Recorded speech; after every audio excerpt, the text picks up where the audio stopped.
আপনারা জানেন গত 31/12/2025 তারিখে আমাদের দিরাই যে দেশি মদের দোকান রয়েছে, যে লাইসেন্সি রয়েছে, তার এখানে দিরাই থানা পুলিশ অভিযান পরিচালনা করে তাদের বিরুদ্ধে একটি মামলা রুজু করে চুলাই মদ, তাদের দোকানে নাকি চুলাই মদ রয়েছে এই ধরনের অভিযোগে তারা মামলা রুজু করে এবং 1520 লিটার মাল তারা জব্দ করেছিল।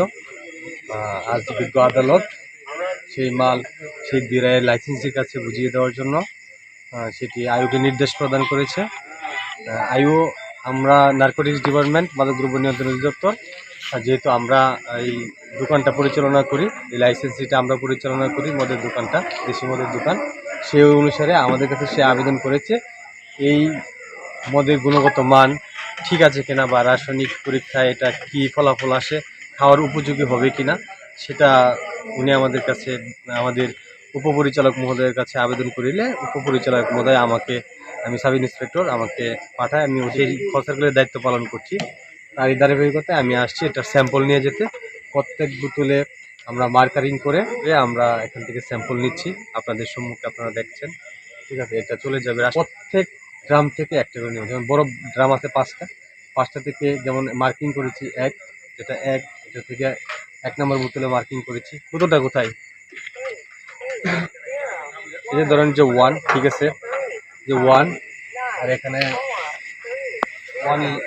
1 লেখা রয়েছে, ঠিক আছে। এই 1 আর হচ্ছে E1, এটা চলে যাবে। এখানে আমাদের একটা লেভেল থাকবে, এটা সিল গালা করবো আমরা কাগজ দিয়ে, এখানে 1 লিখে আমরা রাসায়নিক পরীক্ষাগারে প্রেরণ করে দেব। সেখান থেকে রিপোর্টের ভিত্তিতে এটা আসলে উপযোগী কিনা, এখন গুণগত মান ঠিক আছে কিনা সেটা চলে আসবে। সেই পক্ষ যে নির্দেশনা দিবে সেই অনুযায়ী উনি এটা বিক্রয় করবে বা বিজ্ঞ আদালতের অনুমতির সাপেক্ষে উনি এটা বিক্রয় করতে পারবে। ধন্যবাদ। আমাদের এটা দীর্ঘ প্রায় 48 বছর ধরে এটা মাদকদ্রব্য নিয়ন্ত্রণ অধিদপ্তর, যা স্বরাষ্ট্র মন্ত্রণালয়ের অধীনে এই দোকানটা পরিচালিত হয়। গত 31/12/25 তারিখে হঠাৎ করে এসপি মহোদয় আমার ঘরে যান দিরাই থানার কর্তৃপক্ষ নিয়ে, যে উনি এটা সন্দেহ হয়েছে এটা নাকি চুলাই মদ হিসাবে।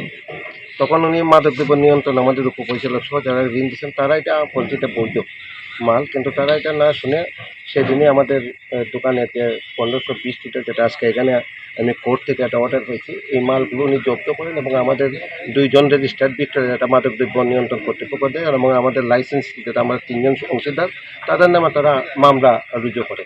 তখন আমরা এই আইনকে শ্রদ্ধা জানাই থেকে আমরা কোর্টে আত্মসমর্পণ করি। তো বিজ্ঞ কোর্ট আমাদেরকে সেদিন জামিন না মঞ্জুর করে আমরা 22 দিন এবং আমাদের 2 জন রেজিস্টার প্রায় 21 দিন জেল হাজত করছে। পরবর্তীতে আমরা যেহেতু এটা কেরুয়ান কোম্পানির সরবরাহকৃত দেশের পণ্য, এটা আমাদের মালিকানা দাবি করি এবং এটা তো আমরা সরকারকে রাজস্ব দিয়ে এই মালটা আমরা ক্রয় করি।